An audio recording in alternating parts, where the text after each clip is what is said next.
அனைவருக்கும் வணக்கம்.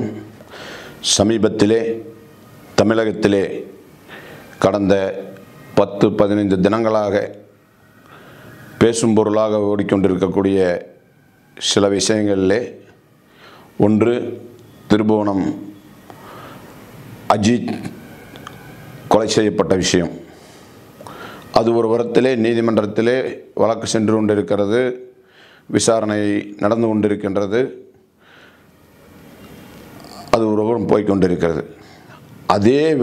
அதே போல பயங்கரமான விஷயம் ஒன்று இப்பொழுது கோவையிலே விஸ்வரூபம் எடுத்திருக்கிறது. நேற்று முதல் கொண்டு நேற்று 10ஆம் தேதியிலிருந்து ஒரு விஷயம் ஓடிக்கொண்டிருக்கிறது. இது மிகவும் ஆபத்தான விஷயம். இது என்னென்னு சொன்னால், கோட்டை அப்பாஸ் என்று சொல்லக்கூடியவர் திராவிட முன்னேற்ற கழகத்தைச் சேர்ந்த மாவட்ட இணைச் செயலாளரோ துணைச் செயலாளரோ பொறுப்பில் இருக்கக்கூடிய ஒருத்தர் கோட்டை அப்பாஸ் என்று சொல்லக்கூடியவர் நபர். தேர்தல் பிரச்சாரத்தை இப்பொழுதே ஆரம்பித்து விட்டார்கள். ஃப்ளக்ஸ் பேனர் வைப்பதிலே பிரச்சனை என்று சொல்கிறார்கள். அதிமுக ஃப்ளக்ஸ் பேனர் வச்சு, இவங்க ஃப்ளக்ஸ் பேனர் வச்சு அவர்களுடைய கடமை, அவர்களுடைய கட்சிக்கு அவர்கள் வேலை செய்கின்றார்கள். அது ஒரு உரத்திலே போய்கொண்டிருக்கிறது. இந்த ஃப்ளக்ஸ் பேனர்களை எடுக்க சொல்லி, இந்த ஃப்ளக்ஸ் பேனர் விஷயத்திலே காவல்துறை சரியான நடவடிக்கை எடுக்கும் என்று சொன்னால் 2 ஃப்ளக்ஸ் பேனர் வச்சதையும் எடுக்க சொல்லியிருக்கணும். ஒருதலைப்பட்சமாக இந்த இது யாரையுமே அனுமதிக்கக்கூடாது. உயர்நீதிமன்றத்தினுடைய உத்தரவு இருக்கிறது, ஃப்ளக்ஸ் பேனர்கள் அனுமதி இல்லாமல் வைக்கக்கூடாது என்று சொல்லி. அது யாருக்கும் எழுத்து மூலம் அனுமதியும் இதுவரை காவல்துறை கொடுப்பது கிடையாது. வைக்கவே விடாதீங்க, அப்போ இந்த பிரச்சனையே வராமல் போயிடும். இருந்தாலும் இது ஒரு ஜனநாயக நாடு என்று சொல்லக்கூடிய அளவிலே தேர்தல் பிரச்சாரங்கள் ஆரம்பித்து விட்ட காரணத்தால் அவர்கள் பிரச்சாரம் செய்திருக்கின்றார். அது அவர்களுடைய உரிமை, ஜனநாயக உரிமை. இது இந்த கோட்டை அப்பாஸ் என்று சொல்லக்கூடியவர் நேற்று செய்த செயல் மிகவும் மோசமான செயல். ஒரு காவல்துறை அதிகாரி இங்கே பேச்சுவார்த்தை ரோட்டை மறித்து பொதுமக்களுக்கு இடையூறாக பட்டப்பகலிலே ரோட்டை மறித்து மறியல் செய்கிறார்கள். காவல்துறை அங்கே சமாதான பேச்சுவார்த்தைக்கு வருகிறார்கள். அதிலே வரக்கூடிய அந்த சப் இன்ஸ்பெக்டர் அவர்கள் கூட்டத்தை கலைந்து போக சொல்லுகின்றார். மறியல் பண்ண வேண்டாம், பொதுமக்களுக்கு இடையூறாக என்று சொல்கிறார். அவரிடத்திலே கொலை மிரட்டல் விடுகிறார் இந்த அப்பாஸ் என்று சொல்லக்கூடிய கோட்டை அப்பாஸ் என்று சொல்லக்கூடியவன். பேனர் அங்க வச்சிருக்கேன், பேனர் கழட்ட சொன்னா கழட்ட மாட்டேங்கிறேன். எதுக்கு நிறுத்துறீங்க? நீ யார்? எதுக்கு நிறுத்துறீங்க? பைத்தியக்காரனா நீ? ரவுடியா நீ? ஓட்டு மாறு ஒண்ணு சத்தே கட்டிடுவோம். யார் பையனே பேசுங்க? நீ ரவுடியா நீ? ஓட்டு மாறு ஒண்ணு சத்தே கட்டிடுவோம். யார் பையனே பேசுங்க? நீ ரவுடியா நீ? ஓட்டு மாறு ஒண்ணு சத்தே கட்டிடுவோம். யார் பையனே பேசுங்க? கொஞ்சம் என்ன வேலை? கைக்கூலி அஜய் சர்மா, வேலுமணி கைக்கூலி அஜய் சர்மா, ஒலிங்க வேலுமணி கைக்கூலி அஜய் சர்மா, ஒலிங்க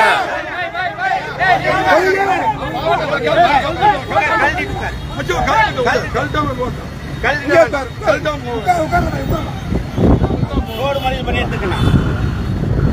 ஹலோ, நான் பணம் 2000 டெய்லி வாடகை கொடுக்குறேன். ரோடு கார்பரேஷன் 2000 வாடகை கொடுக்குறேன். ஆமா, என்ன சொல்கிறான்? உன்னுடைய யூனிஃபார்மை கழட்டிடுவேங்கிறான். ஒரு யூனிஃபார்ம் போட்டுருக்க காவல்துறை அதிகாரிகிட்ட. அதுக்கு அடுத்தபடியாக இன்னும் கடுமையான ஒரு சொல்லை பயன்படுத்தினான். தொலைச்சிருவண்டா உன்னை ஏங்குறான். இதுக்கு அர்த்தம் என்ன? உன்னை கொன்றுவண்டாங்கிறது தான் தொலைச்சிருவேன்னு சொல்கிறான். தொலைச்சிருவேன்னு என்ன? ஒரு ஆளை காலி பண்ணுறது, காணாமல் பண்ணுறது. இப்படி ஒரு செயலை சொல்லியிருக்கான். இவன் மீது இதுவரைக்கும் நேற்று காலையில் இந்த சம்பவம், நேற்று மதியானம் காலையில் நடக்குது. இன்றைக்கு வரைக்கும் இந்த செய்தியை வெளியிடுகின்ற இந்த சமயம் வரைக்கும் இதுவரைக்கும் அவன் மீது வழக்கு தொடுக்கவில்லை. காரணம் என்னவென்றால் அவனுடைய பின்புலம். ஏன் இதிலே காவல்துறை அவன் மீது வழக்கு தொடுக்கவில்லை? சாதாரணமாக ஒரு ரோட்டில் ஒருத்தன் இந்த மாதிரி பேசியிருந்தால், ஒரு ராமசாமியோ குப்புசாமியோ சாதாரண இருக்கக்கூடிய பேசியிருந்தால் இந்நேரம் அவனுடைய நிலைமை என்ன ஆகிருக்கும்? கொஞ்சம் சிந்திச்சு பார்க்கணும். ஏன்னு கேட்டால் அவனுக்கு இந்நேரம் மாவு கட்டெல்லாம் போட்டு பாத்ரூமில் வலிக்க விழுந்துட்டான், துரத்தும் போது ஓடி போய் விழுந்துட்டான், இப்படியெல்லாம் நீங்கள் சொல்லி அவனை எப்படியாவது இது பண்ணியிருப்பீங்க. ஆனால் இது கோட்டை அப்பாஸ் என்கிறதுனால இவன் மேலே வலிக்கு விழுக மாட்டான். இவனை கைது கூட என்ன பண்ணல, அப்புறம் எங்கே வலிக்கு விழுவான்? கைதே பண்ணலையே இன்னும் இது வரைக்கும் அவன் பேசின கொலை மிரட்டலுக்கு. ஏன் இதை சொல்லினா, அவன் சொல்லி இருக்கக்கூடிய வார்த்தைகள் மிகவும் கடுமையான வார்த்தை. இதை காவல்துறை அதிகாரிகளும் உளவுத்துறை சேர்ந்த அதிகாரிகளும் இதை கவனமாக கவனத்திலே கொள்ள வேண்டும். இப்போ 1997 ஒரு மாதிரி சம்பவம் நடந்துதான் தமிழகத்தையே உலுக்குச்சு ஒரு பிரச்சனை. கேள்விப்பட்டிருப்பீங்க, காவலர் செல்வராஜ் படுகொலை. என்னடா அதுக்கு இதுக்கு முடிச்சு போடுறேன்னு பார்க்குறீங்களா? விஷயம் இருக்குது. இதே போலத்தான் அன்னைக்கு 3 பேர் பைக்கில் வர்றான் உக்கடம் பகுதியில். அந்த 3 பேர் பைக்கில் வரும்போது அங்கே காவல்துறையில் டிராஃபிக் போலீஸாக போக்குவரத்து காவல்துறையைச் சேர்ந்த செல்வராஜ் என்று சொல்லக்கூடிய அந்த காவலர் பணியில் இருக்கின்றார். இரவு ஒரு 8 மணி இருக்கும், 7:30 8 மணி இருக்கும். அப்பொழுது இந்த 3 பேர் அங்கே வர்றான். ஹெல்மெட் கிடையாது, ஒன்றும் கிடையாது. இப்போ ஹெல்மெட்டு பற்றி பெருசாக யாரும் ரிஸ்க் எடுத்துக்கிறதில்ல. அப்போ 3 பேர் வர்றோம். அந்த காவலர் அவங்கள நிறுத்தி அவங்கள எச்சரிக்கை பண்ணுறார். 3 பேர் இப்படி வரக்கூடாதப்பா அப்படின்னு சொல்லி எச்சரிக்கை தான் பண்ணார். அவர் ஒன்றும் அடாவடியாக அவங்கள அடிக்கவோ துன்புறுத்தவோ எதுவுமே இல்லை. உடனே அவங்க என்ன சொல்கிறான், மதத்தை எந்த இடத்துல பயன்படுத்தினா டிராஃபிக் போலீஸ் பிடிச்சதும் எங்களையே நீ தடுத்துட்டியா, நாங்கள் யார் தெரியுமா, நாங்கள் அல்லுமாங்கிறான். அப்போ ஒரு அமைப்பு இருந்துச்சு, பயங்கரவாத அமைப்பு அல்லுமான்ற சொல்லி இருந்துச்சு. இன்றைக்கி இருக்கக்கூடிய ஜெனரேஷனில் இருக்கக்கூடிய மக்களுக்கு, நிறைய இளைஞர்களுக்கு இந்த விஷயமே தெரியாது, இந்த காவலர் செல்வராஜனுடைய கொலை விஷயம். இப்போ இருக்கக்கூடிய சில அதிகாரிகளுக்கு கூட அது என்ன நினச்சுன்னு முழுமையாக தெரியாது. இன்றைக்கி இருக்கக்கூடிய காவல்துறை அதிகாரிகளுக்கு கூட நிறைய பேருக்கு தெரியாது. நினைவூட்டலுக்காக இதை சொல்லுகின்றேன். அப்போ அந்த 3 இளைஞர்களையும் இவர் இறக்கி வண்டியை பிடிச்சி நிறுத்துறாரு. அப்போ அந்த காவல்துறையை சேர்ந்த செல்வராஜுக்கு அந்த நேரத்தில் கொலை மிரட்டல் விடுக்கிறார்கள். நாங்கள் யார் தெரியுமா, இப்போ முதல்ல சொன்ன மாதிரி அந்த அமைப்பு பேரை சொல்கிறான். இப்போ நாங்கள் யாருன்னு காட்டுறேன் பாருன்ட்டு அங்கே சொல்லிட்டு போகிறான். போனோன்னா அவர் எதை நினச்சிட்டு ஏதோ பையங்க சும்மா சொல்லிட்டு போகிறான்னு நினச்சி அந்த காவலர் மறுபடியும் அவருடைய பணியை பார்க்க போயிட்டார். திடீர்னு ஒரு 3-4 பேர் அவங்க கூட ஒரு 4-5 பேர் சேர்ந்து கத்தி எடுத்துட்டு அவரை எங்களவே நின்றுட்டு நாங்கள் யார் தெரியுமா அல்லுமான்னு சொல்லிட்டு கத்தியில் குத்திட்டு போகிறான்.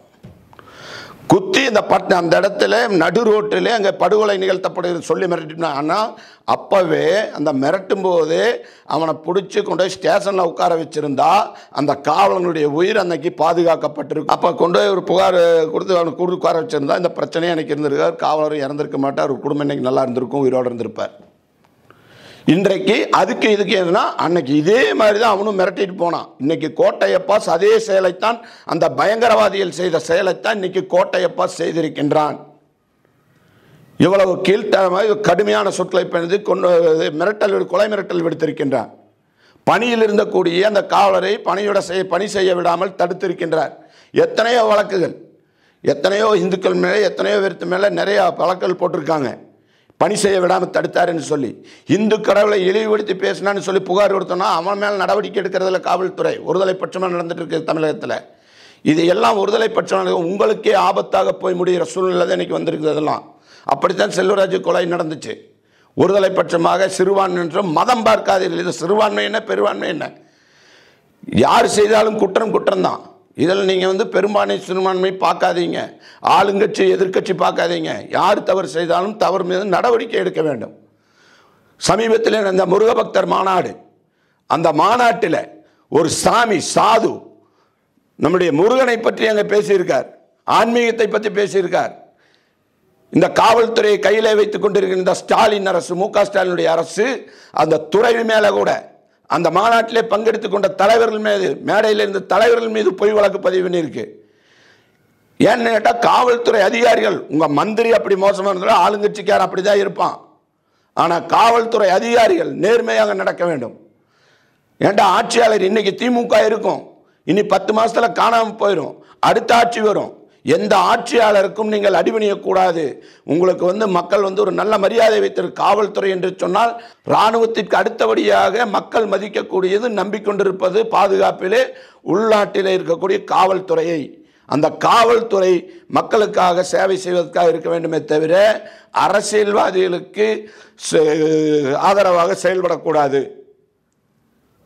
இன்னைக்கு இந்த கோட்டையப்பாஸ் மீது நீங்கள் வழக்கு பதிவு செய்யவில்லை என்று சொன்னால் இன்னும் இருக்கக்கூடிய அத்தனை காவல்துறை அதிகாரிகளும் இப்படி தான் மிரட்டுவான். இப்படி தான் நடந்துச்சு. முதல்ல 97 98 ஒருதலை பட்சமாக சிறுபான்மை சொல்லி வழக்கு பதியாதனால தான் ஸ்டேஷனில் பூந்து எத்தனையோ அதிகாரிகள் மிரட்டின வரலாறுலாம் இருக்குது. தனியாக கேட்டீங்கன்னா உதாரணமே நான் சொல்லுவேன், எங்கெங்கே நடந்துச்சுன்னு கூட. அப்படி யாராவது கேட்டீங்கன்னு சொன்னால் அது சொல்கிறேன், நான் தயாராக இருக்கேன். எங்கெங்கே என்னென்ன சம்பவம் நினச்சுன்னு கூட சொல்லுவேன். எதனால் காவல்துறை மேலே இன்றைக்கி வழக்கு பதிவு செய்யலை, அவனுடைய தொடர்புகள்லாம் என்னன்னு பாருங்க, யார் யார் கூட எப்படியெல்லாம் உறவில் இருக்கான்னு பாருங்க.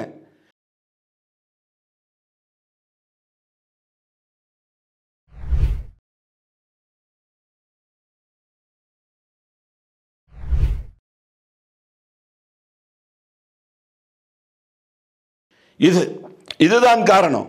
இப்படி தான் ஒருத்தன் ஏற்கனவே ஒருத்தன் போதை கடத்தல் வழக்கில் சிக்கினா ஒருத்தன், அவனும் இதே மாதிரி இந்த திமுகவுடைய மந்திரிகளுடைய சப்போர்ட்டில் இப்படி தான் எல்லாத்துக்கூடையும் போட்டோ எடுத்திருந்தான். இப்படி ஒவ்வொருத்தனும் குற்றம் செய்வனெல்லாம் மந்திரியை தெரியும், மந்திரியுடைய பிஏவை தெரியும், மந்திரியுடைய ஒரு போட்டோ எடுத்து போட்டோன்னு சொன்னால் அவன் மேலே நீங்கள் வழக்கு பதிவு செய்ய மாட்டீங்களா? இதுதான் தர்மமா? இதுதான் கடமை கண்ணியம் கட்டுப்பாடா? பொதுவாக நடவடிக்கை. ஏன் என்று சொன்னால் இன்றைக்கு இந்த கோட்டை அப்பாஸ் மீது இந்த காவல்துறையை பணி செய்ய விடாமல் தடுத்து காவல்துறைக்கு கொலை மிரட்டல் எடுத்திருக்கானே மேலே நீங்கள் நடவடிக்கை எடுக்காமல் விட்டீங்கன்னு சொன்னால் மீண்டும் 97, 98 மாதிரி மீண்டும் இவர்கள் காவலர்களை தாக்குவது மட்டுமல்ல அனைத்து பொதுமக்களையும் மிரட்டுவார்கள். எந்த காவல்துறை அதிகாரியும் பணி செய்ய விடாமல் தடுப்பார்கள். கோட்டை அப்பாஸே காவல்துறையை பார்த்துட்டார், ஒன்றும் பண்ண முடியல அப்படின்னு சொல்லி அடுத்தது இன்னொருத்தர் உருவாவான், இன்னொரு உக்கடம் அப்பாஸ் உருவாவான், இன்னொரு ஆத்துப்பால் அப்பாஸ் இன்னொன்று உருவாவான். இதுக்கு நீங்களே வழிவகை செய்து விடார்கள். எனவே இவர்கள் மீது நியாயமான நடவடிக்கை எடுக்க வேண்டும். ஏனென்றால் இவன் இன்னைக்கு மிரட்டி இருக்கிறத பார்த்தால் இவனுக்கு பயங்கரவாத அமைப்புகளோடு தொடர்பு இருக்கும் என்று மக்கள் அச்சப்படுகின்றார்கள். தேவைப்பட்டால் தேசிய புலனாய்வு முகமை NIA இவனை விசாரிக்க வேண்டும், கைது செய்து. இப்படி மதம் பார்த்து நீங்கள் வழக்கு போடுவதை முதல்ல நிறுத்துங்க. யாரு தப்பு சொன்னால் அவன் மீது தைரியமாக நடவடிக்கை எடுங்கள், நேர்மையாக நடவடிக்கை எடுங்கள். உங்களுக்கு காவல்துறையுடைய செயல்பாடுகளுக்கு பொதுமக்கள் எப்பொழுதுமே ஆதரவளிப்பார்கள் என்பதை கூறி விடைபெறுகிறேன்.